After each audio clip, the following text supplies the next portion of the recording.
British title's been... I feel like... yeah, literally, I keep staring at it up there. Like, just let me fight for it. Let me, like, I wanted to win that since I was 11 years old. Let me fight for it, win it. I'll vacate it the next day. I wanted to win that since I was 11 years old, and I am sick of talking about it. Honestly, do you know what? I might have to. We do a thumb war. Yeah, I love it. I'll take that. I'll probably draw with that and all. But listen, you've got to play the cards you're dealt sometimes. Please, let me just fight for this belt. Yes. Today's guest is the legend Sam Gilley. We go over Nans, Pie Mash, the British title, and what it is to be a professional fighter. I hope you love it.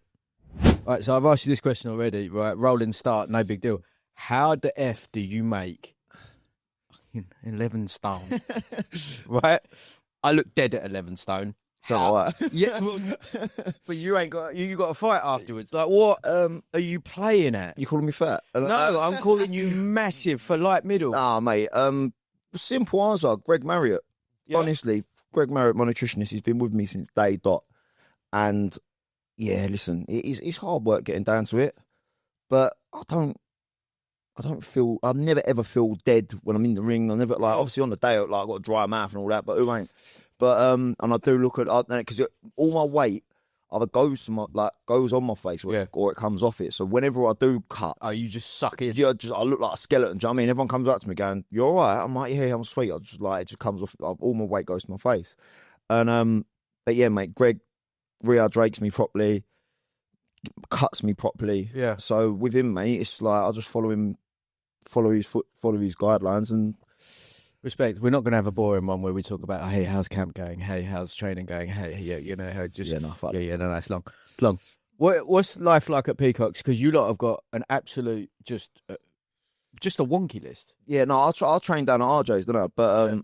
I see. Like, no, but I see you up there with Dens all the time. I got down there 3 times a week, and it's like my home away from home, honestly. Yeah. But like all the lads are just all good lads. Yeah. Do you know what I mean? And the best thing about it is, like, I've walked in there before. I'm sparring Denzel. You've got Jaya Pataya in the ring next to us sparring, and you just like you've got other people warming up that have won like Dan Aziz's warming up next to you, and you're just like, mate, there was just absolute world-class fighters in there all the time. And you walk through the door. And you don't know who you're gonna. Like, obviously, if you're fighting an orthodox, you know you've got an orthodox person, but you don't know who that's gonna be. You can walk in there and have absolutely anyone. That's amazing. Like I've walked in there before, and walked in. It was my first bar back. You see Malima.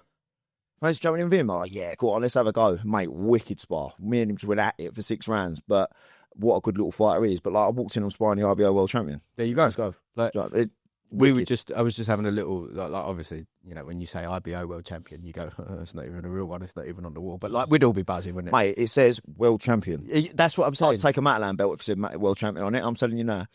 Fact. Fact. So what's been going on, guys? Not a lot, really, mate. Just waiting for a fight day. Same as what I've been doing for the past fucking 2 years nearly. But British title's been... I feel like yeah, literally. I keep staring at it up there. It's like, honestly, do you know what? I might have to. We do a thumb war. Yeah, oh, lovely. I'll take that. I'll probably draw with that and all. But yeah, no, mate. It's been 2.5 years. I think it's been vacant for. I've been mandatory for it for nearly 2 years. But what, like, obviously Louis pulling out twice on fight week didn't help. But so Jack McGann was mandatory with Louis. Yeah.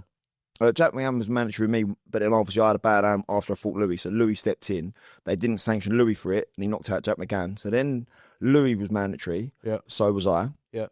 Louis pulled out, so I fought Jack McGann. Bear in mind, he's already been mandatory, but the board wouldn't sanction him to fight for the British title when I boxed Jack. Instead of going, right, you two can both fight for it as long as your next person in line is Louis Green. Yeah. No, you ain't fighting for it.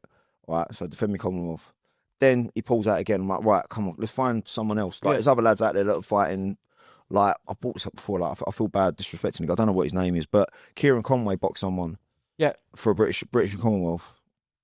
Like, I think he'd lost. Oh, the geezer who looked like a Timu version of Denzel. Warburton. Is that, yeah, but he like listen, I ain't disrespecting. No, it's not about that. But I know what you mean. He's got a shot a bit like, just give me last night, someone will take that fight for the British title. Like there was lads we was in Peacock. I don't even know if I should say this, but fuck it, I'm gonna.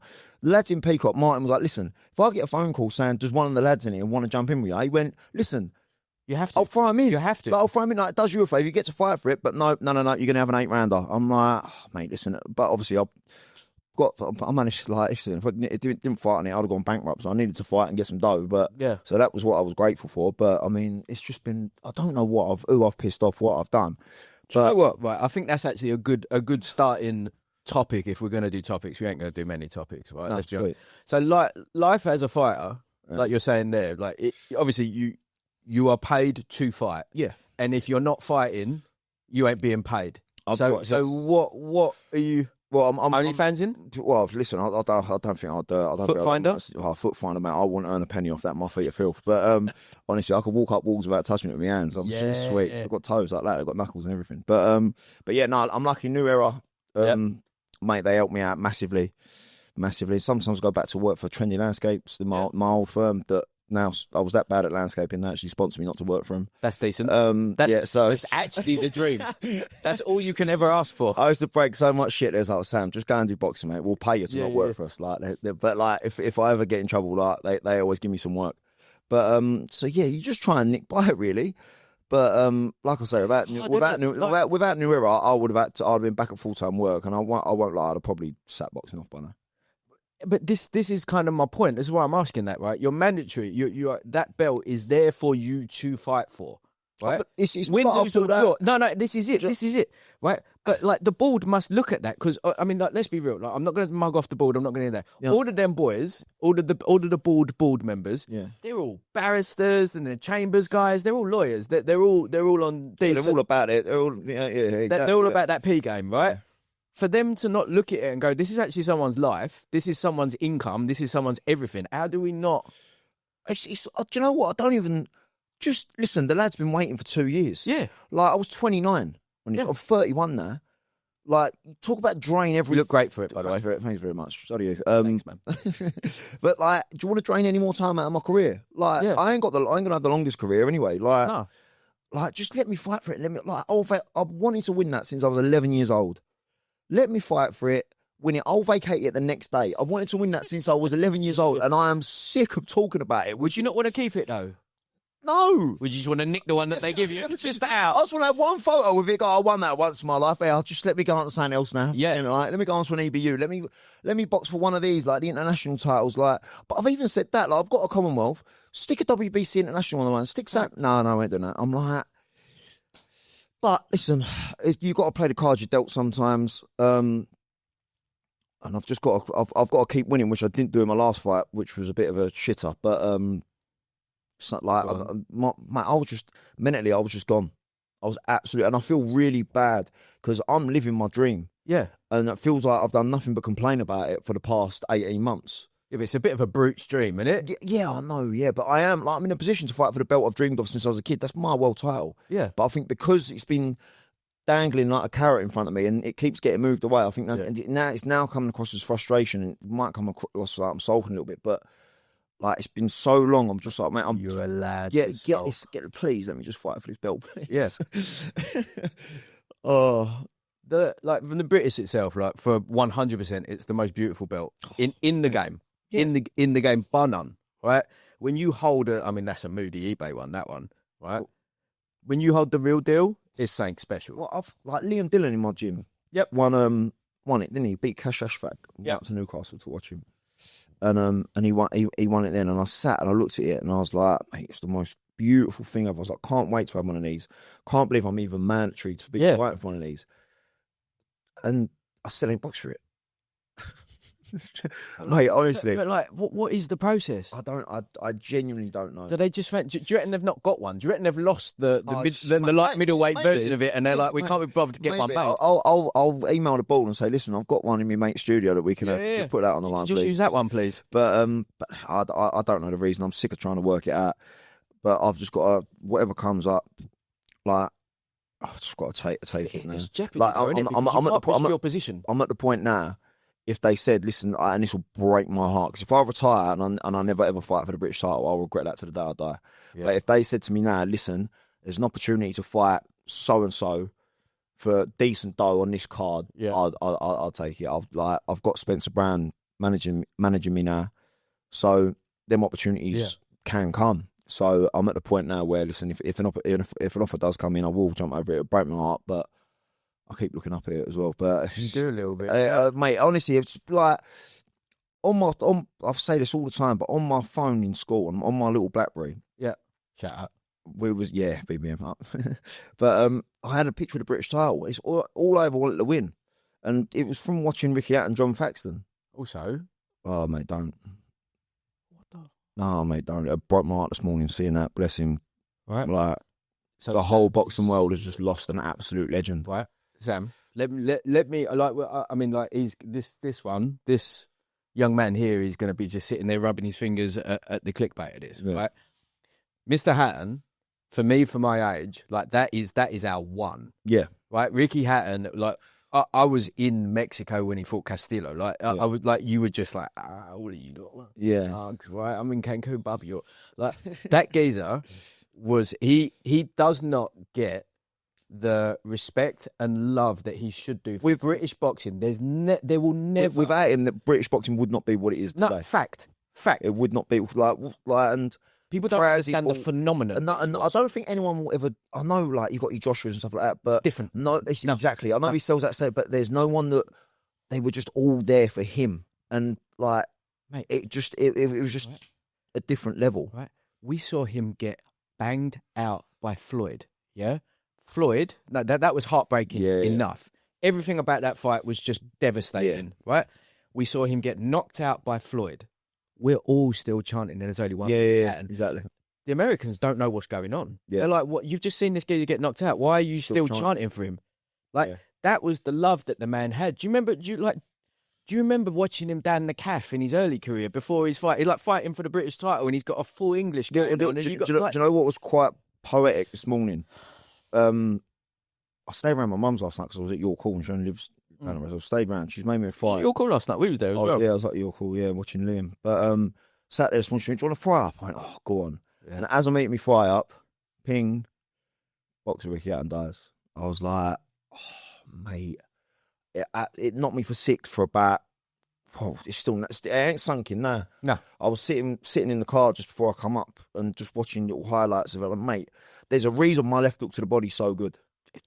I literally, at 11 years old, I used to stand on a bag, and it's the only shot I'd throw. Yeah. I just constantly practice this left hook to the body, and it won me my English title. Yep. Like it's dropped hundreds of fighters. Yep. Like it's my best shot, and that's purely down to just studying Ricky Hatton. That's it. But the mechanics of how he did it as well was very different to anyone else. Like he put so much fucking like thigh in it. It was just like he used to sink. It was like baseball bats swinging in. You know what I mean? It was, but it's just. That's why you got to look after people close to you, man. I mean, like you got to ask people how they are. You got to try and be there for everyone because it's a tough world out there, and I mean, it's gonna take a long time for the boxing world to get over that. But yeah, I think as is always the case, like you're saying, I think that now people will understand, especially where boxing is at the minute, the impact that he had. Yeah. Mate, there's not one British boxing fan that doesn't love Ricky Hatton. No, we all love Ricky Hatton. There's not what you tell me a boxer that can have half of the fanfare. Half. Tell me. There's not one. No. Right? It doesn't exist. No. Like you'll be fanatical about like your Canelos or your Crawfords, etc. You're not flying to Vegas to watch it on a closed circuit because the arena's full. Yeah. Just so you can have vibes. Like Rod, my trainer, he went to. I can't remember which one he went to. He went to one. He said he went out to Vegas, and there's people jumping on like slot machines. There's people up on like balcony. There was just Hatton fans everywhere. They literally took over Vegas. Loved it, right? Vegas loved it. They just swarmed. Yeah, 30,000 of them. Right? It's a 10,000 venue. They're in the casinos paying $100 to watch the fight on the pay-per-view in the rooms. Like there won't be another one. Nah, and mate, it's so hard to talk. It's even like I've never even got a chance to meet him. Like I've seen him in arenas and stuff like that. But I never ever got the chance to meet him. And it's a true hero, mate. Like he's just always he's someone I can relate to quite a lot. Because listen, I love me football, Yep. I like going to the pub with the boys. I'm never gonna sit here and lie and go, I'm a teetotal health freak. Like, yes, I like having a beer. Like, Yeah. Like I feel like I look at him and I'm like, I'm quite similar. A kindred you know? spirit. Yeah, I'm quite similar in that way. So that's why I've always like every part of him. Like I've just always felt like there was like a connection. That way. Do you know what I mean? I've always idolised him, and it fucking broke my heart this morning. I can't imagine what his family's going through. No, I truly can't. Like, it is a loss for the sport, really. Yeah. There's I can't. Like, he's a true, like, for me, an absolute sport. He's a great, and I hope now. I mean, it's a shame to say it that he's going to get some, like, the proper credit he deserves after he's gone, but hopefully now people start to realise what a legend he was and what he's done for British boxing and how much he struggled after. And I think boxers need help after they retire. We're just talking, like, obviously, you were just talking to Linus, who just retired, talking about getting bored and stuff like that. I mean, the adrenaline rush and stuff like that I feel is huge. But can you imagine what he must have felt? Of course. With that following, with that fan base, the fights he was in, like the Costa Juna, and that come down. Oh, mate, they were like fight nights. It's a fucking stadium full of people. Go like this and do do a little bit of shadow boxing. Mate, it's got 25,000 people there. That come down, and once he retired, to know that he was never going to have that feeling again, I think it's a struggle for a lot of fighters. And it's obviously you lose your way because you lose your identity. You haven't got to train. You ain't got that routine that you normally got. Like, if you do go down a pub, like I know that I'll go down a pub, have a couple of beers, but next week I'm back on the salads and I'm on the waters and I'm back in training and like, so you've got that coming around. When you retire, you're sat in a pub and you're like do you know what?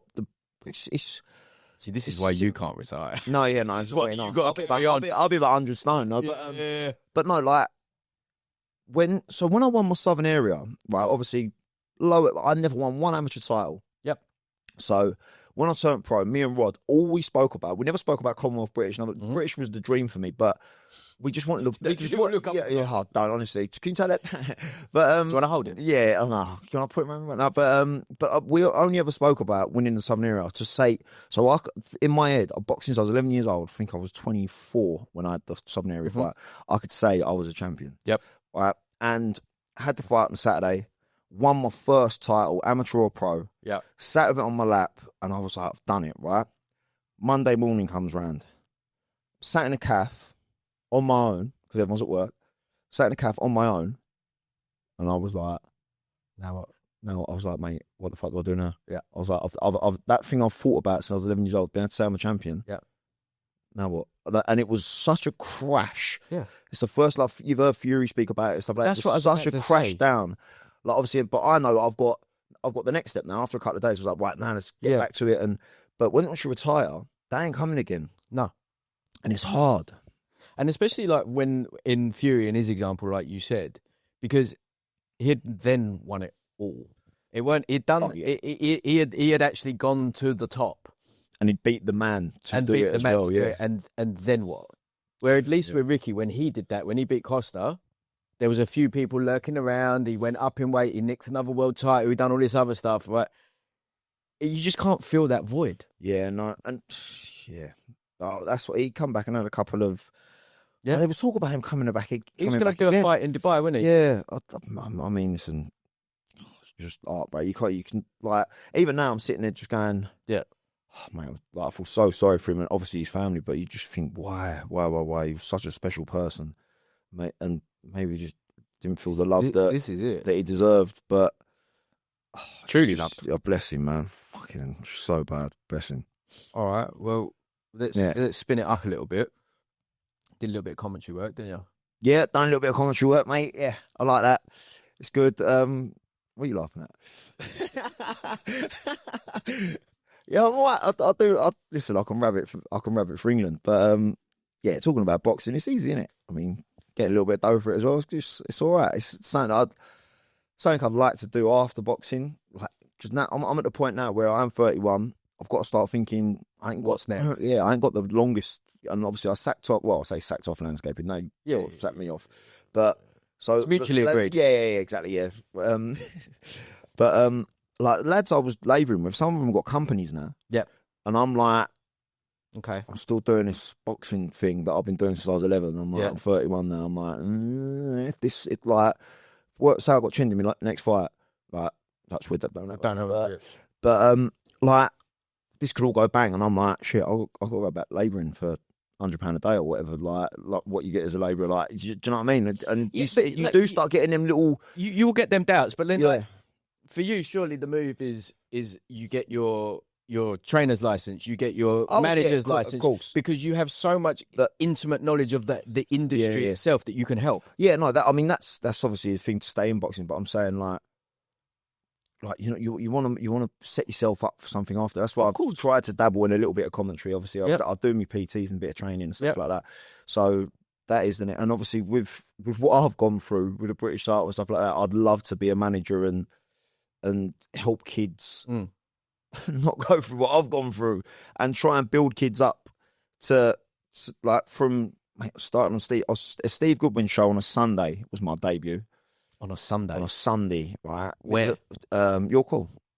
Yeah, I think it was July 7th. I think it was something like that. But it was roasting in there, and there was about 4 people in there, and then Marlock climbed onto the balcony. There was about 200 of them, and I've done 200 of them up on that balcony. I felt like Ricky Hatton. Do you know what I mean? I felt like I'd bang the gaff out. But mate, it was my worst performance ever. Well, actually, no, my last one was, but it was a bad performance. But what happened on the last one? What did you end up on the last one? It just wasn't. He grabbed hold of me and wanted to go. Yeah, basically. But no, listen, I was frustrated anyway. Then I didn't box my best.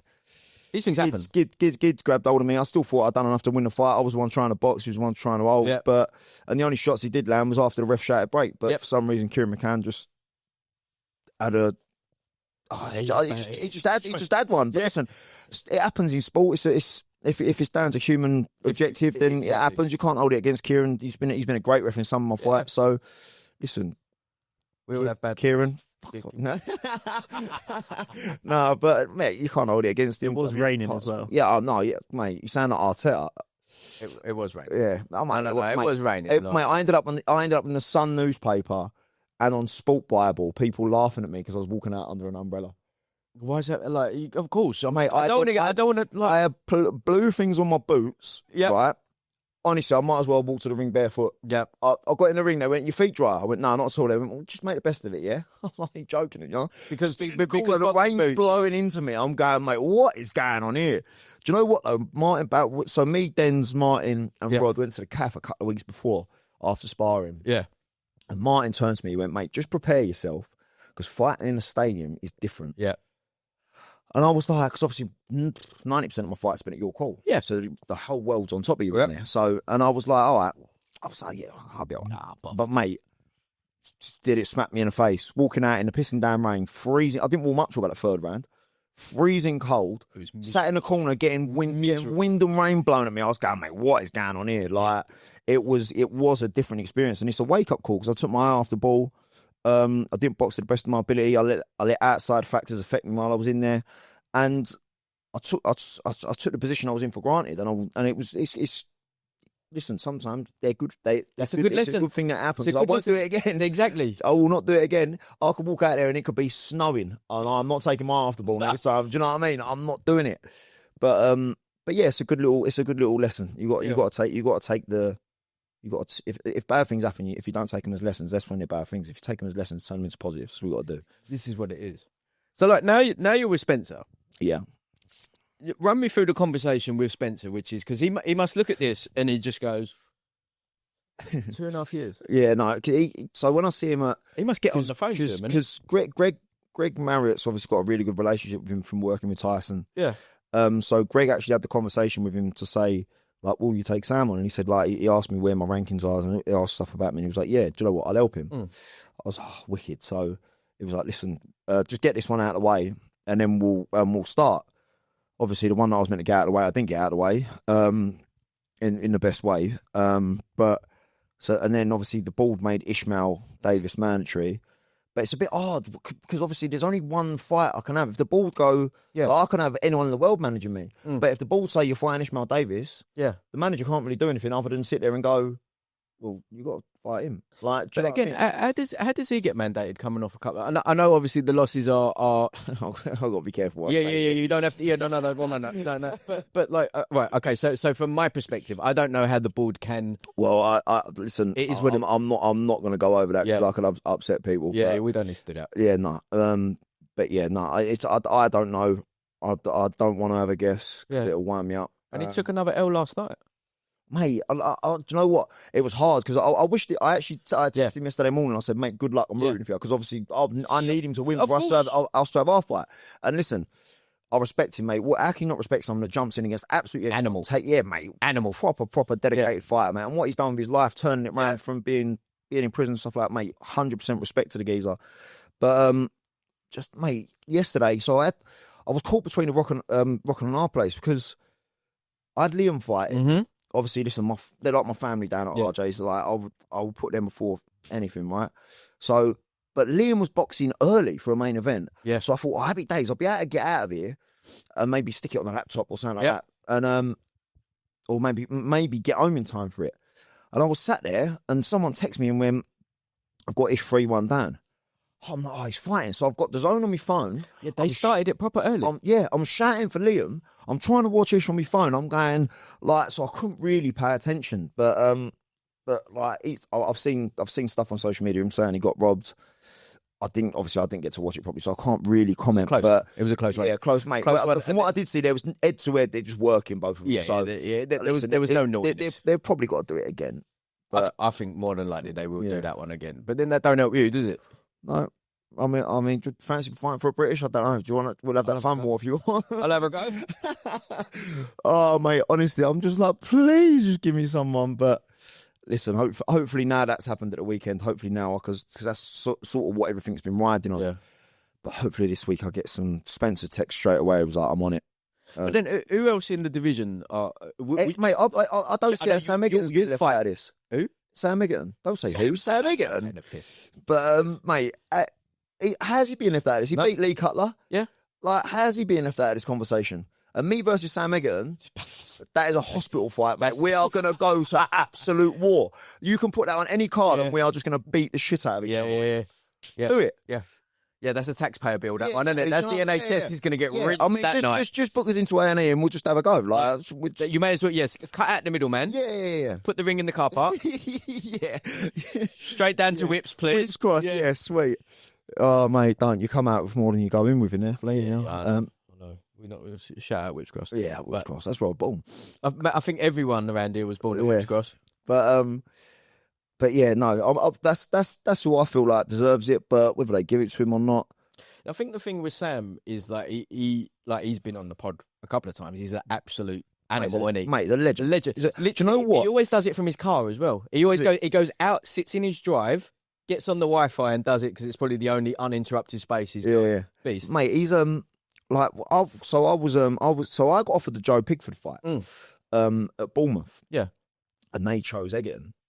Right. Okay. So I said yes, they chose Egerton. I was like, all right, so I'm gonna go and watch. Yeah. So Sam's got in there, he sat ringside for all the fights before him, by the way. Just trots off backstage, got changed, come out, beat him. As I'm driving out of the stadium, he's got the belt in his case and his bag over his shoulder, and he's with his trainer, and he's just walking down the street with all the fans, just strolling home.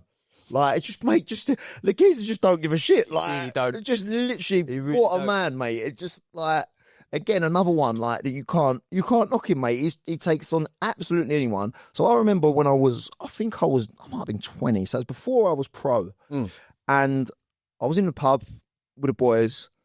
Boxing on Sky Sports, wicked matchroom. Sam Egerton's fighting for a British title. Mm-hmm. Mate, he's been doing this, and he's I think he's a year older than me, or maybe the same age. Like, he's been around forever. He's been around. He turned over at 13. Yeah. One of them ones, mate. He's been around forever, and he's been at the top level forever. And everyone keeps going, there's got to be some miles on the clock now. And then he pulls out another win. But that's why I was saying that maybe that's why they won't mandate him for it. Because maybe there's got to be a certain amount of opportunity that the board has to then say, actually, we need new blood. Because otherwise, we're just circling round again. Yeah, right. That's just someone that I've said, like, hey, that was a great fight. Mate, it's a great fight. You ain't going to go looking for me, I mean. But yeah, that was just someone that I thought would probably pop up. But I don't know whether it should be taken off. I mean, once Louis Green got knocked out. Yeah. Not once Louis Green got knocked out. Once Louis Green knocked out Jack McGann, the mandatory swapped. So I don't know whether after 3 losses they're going to keep Ish as mandatory. I don't know. Yeah. So now we're going to have to wait and see again and see what happens. But I'll just be sat. I'll be sat twiddling my thumbs like I've been for the last fucking 18 months, sitting waiting. But hopefully it's all starting to come to an end now, and I can get on with my life and my career. Obviously it's frustrating. Obviously it's hard. But like, how do you keep locked in and not end up down the pub? Like, listen, if Spurs are on, like yesterday, I went to the pub to watch Spurs West Ham. Oh, Spurs, by the way, what a win! Like, went with the missus, watched the game, and then went to York Hall to watch the, like. It's a great day. Exactly. It ain't mad. Like, I say, going to the pub, it ain't like I'm in there till stupid. I'll go and have a few beers and then trot off somewhere, like trot off home or whatever. Or go for what did I do the other day? Had a couple of beers watching the football, and me and I went for a roast dinner. Like, sweet. That's like, decent. That's a decent day. But I'll make sure I still go down to Peacock, still do a bit of sparring, so you keep yourself accountable. Like, so my nan passed away, bless her. Rest in power. But she passed away just before the week of the Jack McGann fight. Okay. And so I used that sort of week to sort of check, like, I was like, I can't let her down. Right. Yeah. She, like, I've got to do this for her. Yeah. So then after that, I really, really, like, I was like, right, the fight's done. That feeling of, like, all the thought thinking about the fight's done. And then I was like, shit, she's still not here. Yeah. And then it sort of hit me. So over Christmas and that, I really struggled. I was in a very bad place. Yeah. And I put on the most weight I've ever put on, right? So then I went into camp for the Louis Green fight, which ended up being on your nanny. And I thought that was a liberty as well. My nan's just died and they matched me against someone on your nanny. But that's an absolute liberty. But no, so I've gone into camp for that, and honestly, the first few weeks was just an absolute fat camp. Yep. And I was like, I am never doing that ever again. Yep. I don't care if I'm in such a bad, I'm just never doing that again. So that was another wake-up call from that, another lesson I learned from that fight. Never let yourself get too out of shape. So I'll make sure that I'm still doing my runs, I still doing my work with Rod, still go sparring, I still make sure I'm doing everything. Like, you got to treat it like a 9 to 5. Like, you're working Monday to Friday, and then on Saturday if the footy's on, or Sunday the footy's on, go and have a couple of beers, treat yourself to a curry or a roast dinner or whatever, and then back in on Monday. Let me throw this on there, right? In the subjects of nans, because I lost my nan in Feb, right? Nanny Lou, shout out Nanny Lou, right? Nans are the backbone of the working class, right? That it is exactly that. It's like your second mum. Yeah. Right? God, mum was. It was, honestly, she was. Like, so when I was born, that was. So mum and dad didn't have nowhere to live at the time. So the first house I lived in was my nan's. Fact. So, and she's just like, oh, mate, she was the most amazing person, honestly. They are. It's just, it's a different. It's a different. So, you know, like when you're on the gram and you're seeing all of that, like the top G nonsense where it's just like the hoflation thing. Yeah. It's fact. Like my nan, until her last words were, "Who's going to look after my granddad?" They've been married 80 years. You know what I mean? It's that sort of stuff. Do you know what? That's the one thing that's been like. So my nan was ill for a couple of years, and my granddad was sort of like a full-time carer for her. So he retired and then become like a carer. Yeah. So he's sort of got a bit of his life back, but he hasn't cooked. He's never cooked.